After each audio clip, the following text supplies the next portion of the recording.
జై శ్రీ గణేష. మనం మహాభారతం చెప్పుకుంటున్నాం. ఎక్కడున్నామో బృహదుంగ పర్వతం వరకు పాండవులు చేరుకున్నారు. అరణ్య పర్వం తీర్థయాత్రలో భాగంగా. ఇక అక్కడి నుంచి వాళ్ళు కొంత ముందు వచ్చిన తర్వాత వాళ్ళకి అష్టావక్రుడు అతను అక్కడ ఎక్కడైతే తపస్సు చేశాడో ఆ ప్రాంతంలోకి వచ్చారో అక్కడికి రాగానే ధర్మరాజు రోమశుడిని అడిగాడు అష్టావక్రుడి కథ చెప్పమని. దాంతో రోమశుడు ఇలా చెప్తున్నాడు, పాండవులు వింటున్నారు. ఈ అష్టావక్రుడు ఏకపాదముని, అతన్ని కహోలముని అంటారు. అతని కొడుకు. ఈ ఏకపాదుడు ఎప్పుడు చూసినా పగలు రాత్రితో సంబంధం లేకుండా వేదం చెప్తూనే ఉండేవాడనమాట. దాంతో అతని దగ్గర ఉన్నటువంటి శిష్యులు కూడా అంటే కొంత సమయమైనా రెస్ట్ కావాలి కదా, అలా కాకుండా పగలు రాత్రి ఒక ఒక సమయం అంటూ లేకుండా ఎప్పుడు వేదాన్ని వల్లిస్తూ ఉండేవాడు. అంటే ఇంకా ఏ ఇతర పని చేసేవాడు కాదు. ఇల్లు గడవడం కూడా కష్టంగా ఉండేది. శిష్యులు కూడా రోజు రోజుకి శుష్కించిపోతూ ఉంటారు, అంటే నీరస పడిపోతూ ఉంటారనమాట. ఇలాంటి సమయంలోనే ఆమె భార్య అయినటువంటి సుజాత, అప్పటికి ఆమెకు నవమాసాలు నిండుతాయి. ఇంకా ఇంకా కొన్ని రోజులైతే ఆమెకు ప్రసవం జరుగుతుంది అనమాట. అలాంటి పరిస్థితిలో ఉంటుంది. దీంతో ఇలాంటి సమయంలో ఏం జరుగుతుందంటే, ఇలా చెప్తూనే ఉంటే వేదాన్ని వల్లిస్తూ ఉంటే సుజాత కడుపులో నుంచి ఒక మాట వినిపిస్తుంది. ఆ మాట, ఆ కడుపులో ఉన్నటువంటి బిడ్డ ఏమంటాడంటే, వేదం వల్లేయడానికి వేలాపాల అంటూ లేదా, నువ్వు ఇలా చెప్పడం వల్ల నీ నీ దగ్గర ఉన్నటువంటి శిష్యులు ఏమైపోతున్నారు, కుటుంబం ఏమైపోతుంది, పట్టించుకోవా అంటాడు. ఈ కడుపులో బిడ్డేంటి, మాట్లాడడం ఏంటి అనుకోవద్దు, మహాభారతంలో ఇలాంటివన్నీ ఉంటాయి.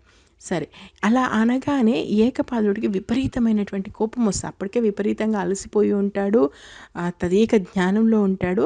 అలా కడుపులో బిడ్డ అతన్ని వెక్కిరించే వరకు తన కొడుకే అని కూడా చూడకుండా, నన్నే వెక్కిరిస్తావా, నువ్వు అష్టవంకర్లతో పుడతావు అని శపిస్తాడు. దాంతో సుజాత చాలా భయపడిపోతుంది. ఏంటి అష్టవంకర్లతో పుట్టడం ఏంటి, కన్నబిడ్డని ఇలా శపించావని. దాంతో ఏదో తెలియని మైకంలో నేను శపించేశాను, ఇంకా తప్పదు, అతను అలాగే పుట్టేస్తాడు అంటే, ఓవైపేమో బిడ్డ అష్టవంకరులుగా పుడతాడన్నావు, ఇంట్లో ఏమీ లేవు, రేపో మాపో నేను ప్రసవించబోతున్నాను, కనీస ఏర్పాట్లైనా చేయకపోతే ఎలా అంటే, ఇంకా అప్పుడు ఏం చేస్తాడంటే, తప్పదు, కనీసం ఇల్లు గడవడానికైనా డబ్బు కావాలని చెప్పేసి మిథిలా రాజ్యంకి వెళ్తాడు. మిథిలా రాజ్యంని అప్పుడు జనకుడు పరిపాలిస్తుంటాడు. అంటే మిథిలా రాజ్యం అనగానే జనకుడే పరిపాలిస్తాడు. ఎందుకంటే మిథిలా రాజ్యాన్ని ఎవరు పరిపాలించిన ఆ రాజు పేరు అప్పటి వరకు ఏమున్నా, అతడు ఒక్కసారి రాజ్యాన్ని చేపట్టాడంటే అతన్ని జనకుడనే పిలుస్తారు. అది వాళ్ళ సాంప్రదాయం. జనక మహారాజు అక్కడ అక్కడ ఉంటాడు. ఆయన ఉన్నటువంటి సభకి మన ఏకపాదుడు వెళ్తాడు. అక్కడ వరుణుడి కొడుకు అయినటువంటి వంది, అతని పేరు అతనికి చాలా పేరు ప్రఖ్యాతలు ఉంటాయి. అతను శాస్త్రాలు వీటిలలో చాలా పండితుడు. ఎవరితోటైనా సరే వాగ్వాదం చేశాడు, ఆ శాస్త్రానికి సంబంధించినటువంటి ఏదైనా తర్కం చేశాడంటే అతనే గెలుస్తాడు. సో ఇప్పుడు ఇక్కడ మన ఏకపాదుడు వెళ్ళి ఆ వందితోటి శాస్త్రానికి సంబంధించినటువంటి చర్చలో పాల్గొంటాడు. కానీ ఇతను ఓడిపోతాడు. అక్కడ ఒక రివాజ్ ఏముంటుందంటే, ఎవరైనా ఓడిపోతే వాళ్ళు అక్కడే బందీలుగా ఉంటారు. శాస్త్రతర్కంలో ఎవరైనా ఓడిపోతే వాళ్ళు అక్కడే బందీలుగా ఉంటారనమాట. దాంతో అటు వెళ్ళినటువంటి ఏకపాదుడు అటే వెళ్తాడు.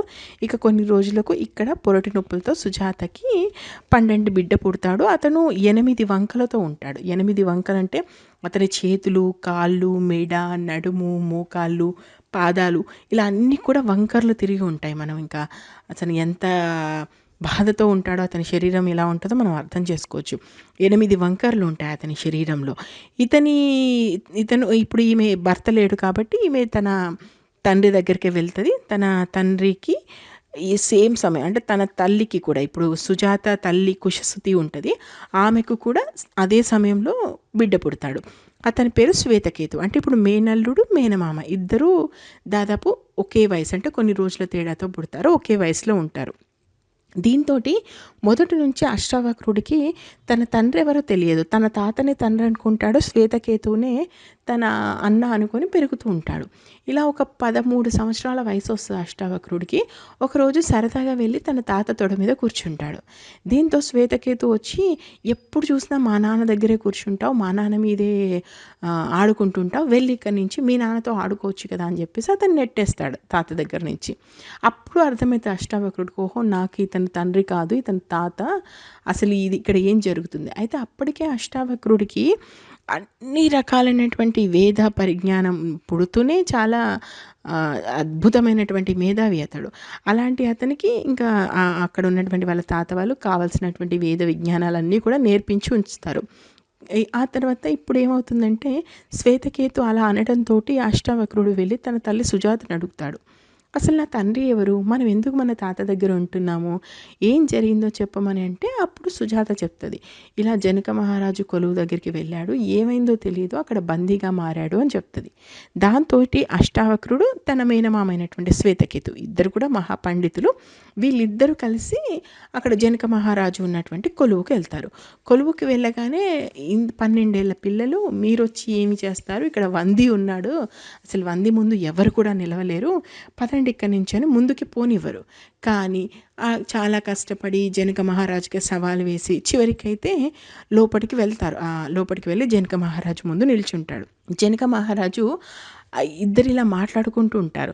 అష్టావక్రుడు జనక మహారాజు ముందంటారు, 6 నాభులు 12 అంశాలు 24 పర్వాలు మున్నెట్ట 60 రేకులు ఇది తెలుసుకున్నవాడు పండితుడు. నువ్వు పండితుడు అంటున్నావు కదా, దీని అర్థం ఏంటో చెప్పు అంటాడు.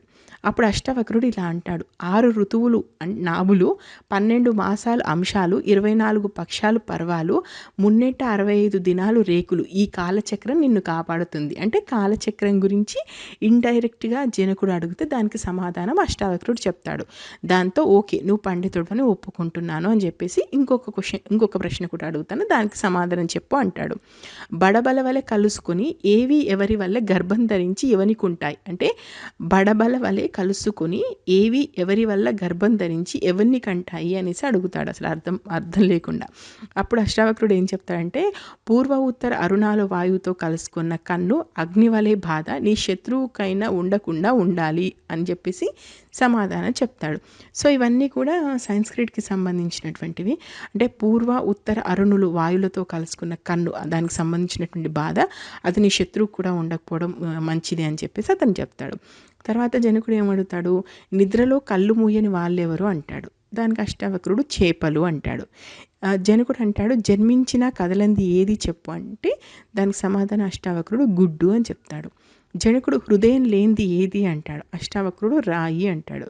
జనకుడు వేగం వల్ల ఏది పెరుగుతుంది అంటాడు. అష్టావక్రుడు ఏరు పెరుగుతుంది అంటాడు. దీంతో జనకుడు సంతోషించి, తప్పకుండా నువ్వు పండితుడివే, నీకు అసలు అనుమానం ఏమీ లేదు, నువ్వు వందితోటి ఇప్పుడు ఖచ్చితంగా మీరిద్దరూ ఈ శాస్త్ర సంబంధమైనటువంటి వాగ్వివాదం ఏదైతే ఉందో దాంట్లో పాల్గొనొచ్చు అని అడుగుతాడు.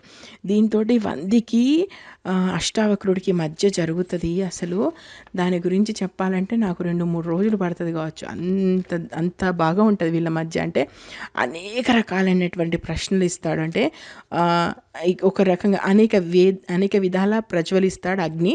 ఒకడు అంతటినే వెలిగినిస్తాడు సూర్యుడు. ఒకడు వీరుడు నియంత్రణ ఇంద్రుడు. ఒకడు పితృదేవతల ప్రభువు యముడు. ఒకడు వీటన్నిటికీ ఒకడే నాయకుడు, అతను ఎవడో చెప్పు అంటాడు.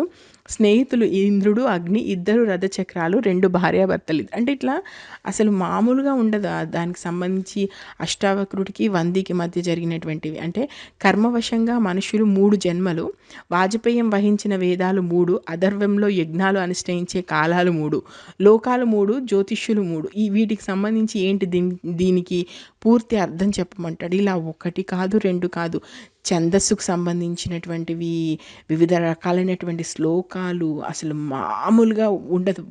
వందికియును అష్టావక్రుడికి మధ్యలో జరిగినటువంటి ఆ వాగ్వివాదం ఇద్దరు చాలాసేపు చేసుకుంటారు. మొత్తానికి చివరికి వంది ఇంకా నేను ఓడిపోయాను అని ఒప్పుకుంటాడు. దాంతో సభ అంతా కూడా అష్టావక్రుడికి జై కొడతారు. అష్టావక్రుడు అక్కడ ఉన్నటువంటి సుమంగ పుణ్యనది దాని పక్కనే భరతుడికి రాజ్యాభిషేకం జరిగింది అక్కడే అన్నమాట. ఆ నీళ్ళే తీసుకొచ్చి ఇతను గెలిచినట్టుగా అతని పాదాలు కడుగుతారు. అక్కడి నుంచి ఇంకా ఆ వరకు జరిగిందంతా తెలుసుకుని మళ్ళీ జనక మహారాజు దగ్గరికి వెళ్ళి జనకుని అడుగుతాడనమాట, నా తండ్రి మీ దగ్గర ఉన్నాడు, ఇప్పుడు నేను ఓడించాను కదా అని చెప్తే సరే అని చెప్పేసి మొత్తం ఓవరాల్‌గా జరిగిందంతా కూడా జనకుడు చాలా అద్భుతంగా అష్టావక్రుడిని కీర్తించి అతనికి అసలు అప్పటి వరకు ఏ కవికి, ఏ పండితుడికి ఇవ్వనంత ధనమిచ్చి అతని తండ్రితో సహా పంపించేస్తాడనమాట. ఏ తండ్రైతే అతన్ని అష్టవంకరులుగా ఉండు అని శాపం పెడతాడో, ఆ తండ్రిని చెర నుంచి విడిస్తాడో. అంటే అష్టవక్రుడి కథ నేను చెప్పాను కానీ అది చదువుతుంటే ఉంటది. Question answer, question answer, question answer అసలు వేదాలు, దానికి సంబంధించినటువంటి విజ్ఞానము, పండితులు ఎలా ఉంటారు ఏంటి అనేది ఇది చాలా బావుంటది. అష్టావక్రుడికి సంబంధించినటువంటి నాలెడ్జ్. సో, ఇది మొత్తానికైతే దీని గురించి అంతా తెలుసుకుంటారు. దీని గురించి తెలుసుకున్న తర్వాత ఇప్పుడెవరు తెలుసుకున్నారు దీని గురించి? పాండవులు తెలుసుకున్నారు కదా! ఇక ఈ విషయం గురించి తెలుసుకున్న తర్వాత ఇంకా ముందుకు వెళ్ళడం ప్రారంభిస్తారు. అక్కడి నుంచి పాండవులు ఎటు వెళ్ళారు? ఆ తర్వాత ఏం జరిగిందనేది మనం నెక్స్ట్ ఎపిసోడ్‌లో చూద్దాం. నేను మహాభారతం ఉన్నది ఉన్నట్టు చెప్తున్నాను. మీకు నచ్చితే ఆశీర్వదించండి. ఇప్పటి వరకు మహాభారతంలో ఏం జరిగిందో తెలుసుకోవాలనుకుంటే మన ఛానల్‌లో ప్లేలిస్ట్‌లోకి వెళ్తే మహాభారతం ప్లేలిస్ట్ ఉంది. మీరు చూడొచ్చు. Thank you. జై హింద్.